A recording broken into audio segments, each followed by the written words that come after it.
Hi. Shea butter మా కొంచెం చల్లొచ్చేస్తూ ఉంది, ఒళ్ళంతా పగిలిపోతూ ఉంది. సో ఇది ఫేస్ అండ్ బాడీ మాయిశ్చరైజర్ మా షియా బటర్ తో చేసింది, చాలా స్పెషల్.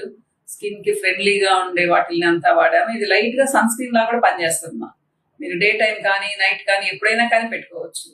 నేనేం చెప్తాను అంటే మార్నింగ్ స్నానం చేసిన తర్వాత కొంచెం తుడుచుకున్న తర్వాత వెంటనే అప్లై చేశారనుకోండి బాడీకి ఫేస్ కి, అసలు మీరు అప్లై చేసినట్టు కూడా తెలియదు మా. ఇది అంతగా ఇంకిపోతుంది, విత్ ఇన్ సెకండ్స్ వెళ్ళిపోతుంది స్కిన్ లోపలికి. ప్లంపీగా తయారవుతుంది మీ స్కిన్, ఎట్టి పరిస్థితుల్లో డ్రై అవ్వదు. కానీ డిసెంబరు జనవరిలో మాత్రం ఇంకొంచెం ఇంటెన్స్ మాయిశ్చరైజర్ వాడాలి. మిగతా 10 months కి షియా మాయిశ్చరైజర్ అద్భుతంగా పనిచేస్తుంది. పిల్లలకు కూడా అమ్మా, చిన్న పిల్లలకు కూడా వాడచ్చు. అది 8-10 years పిల్లల నుంచి ఎవరికైనా వాడచ్చు. వెళ్ళేటప్పుడు వాళ్ళకు కూడా స్కూల్ కి పెట్టి పంపించవచ్చు. ఇది అస్సలు గ్రీజీగా అవ్వదమ్మా. కాకపోతే మరీ 10-15 పింపుల్స్ ఉన్న వాళ్ళని వాడమన్నాను. కానీ ఈవెన్